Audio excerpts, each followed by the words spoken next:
friends, welcome back to my channel. I know it's been a while since I've been here, but I am back with a tutorial for you today. Today I have a bunch of scraps left over from that lawn fawn card I made earlier last week. And so I thought I would mix in some elements. These are some new items that I got for my Scrapbook Pal design team project, and I thought I would make a card out of scraps for you. So the first thing I'm doing is I'm cutting out the gingerbread man and the candy cane just from some white cardstock. And I've got all of my pieces cut out here. I think it's easier to do it when everything is white, because then you can kind of go and pick what colors you want to make everything versus trying to cut all of those elements out in different colors. So I'm going to start coloring my gingerbread man. For that, I'm using the E30 markers from Copic. I started with E39 and now I am blending out with E37, just scrubbing out those edges. Then I'm using E35 to blend that out even further.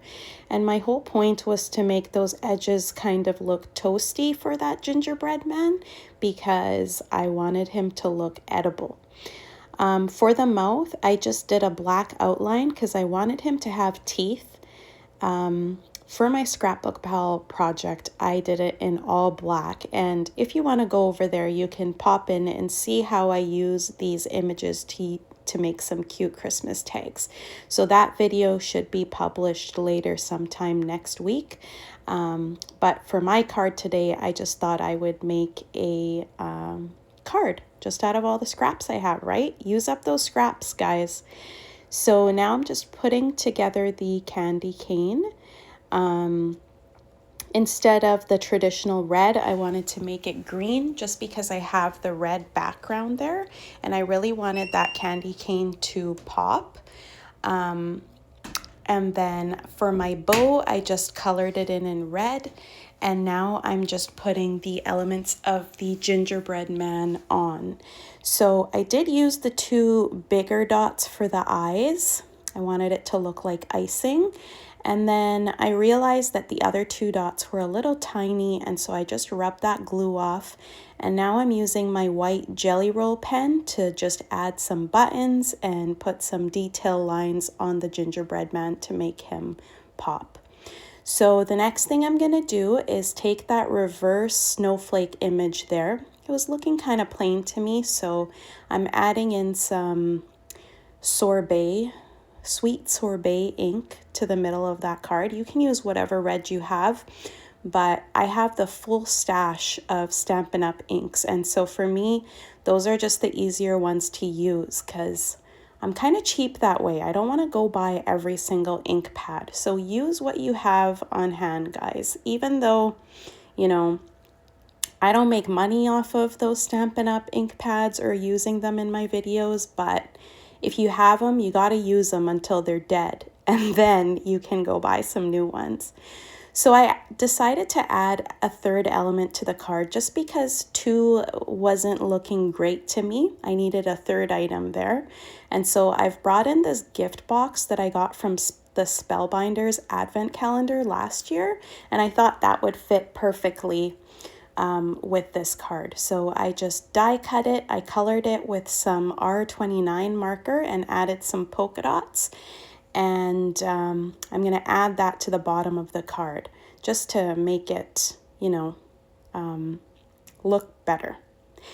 So now I'm just stamping the Jingle All the Way greeting, and I decided I was going to fussy cut that out. I didn't like how it was looking when it was a rectangle, so I cornered those edges and made it look like, you know, a little bit more rounded to match my card. And I've already kind of put my design up there, like for the gingerbread and the layout and how I'm gonna have it all laying down. And now I'm just gonna start gluing everything down. So first I just glued on my gingerbread man with some of the Tombow liquid glue. Actually, I found that this glue it's my favorite glue to use. I've used the Barely Art Precision glue as well, and I have problems with the lid clogging, so this is my favorite glue.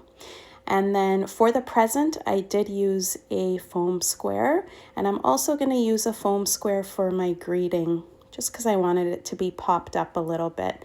Nothing else is really going to be popped up on this card, so it was nice to do the greeting and the present just to give it some dimension.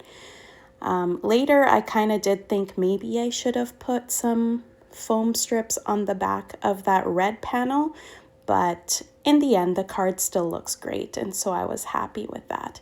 So there's the centerpiece. Now I'm just creating my card base, and it's going to be just standard A2 size, 4 1/4 by 5 1/2. I'm doing tent fold because that's always my favorite. I find they sit the best when you have them in tent fold format. So I have that green stripes paper in the back, and I'm just gonna center my panel onto there. And then I'm gonna take the green piece and put some glue on there, and then center the entire thing onto the white card base, just like that. So I did realize that the piece was a little bit shorter off the edges.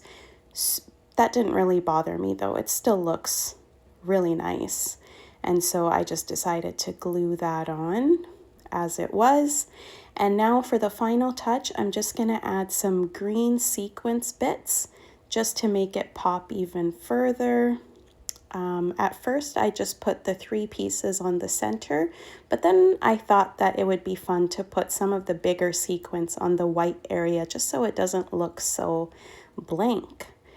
And that's it, you guys. That's my card for today. I hope you've liked it, and I will be back this season with more cards for you. Thank you so much for watching, and subscribe to my channel.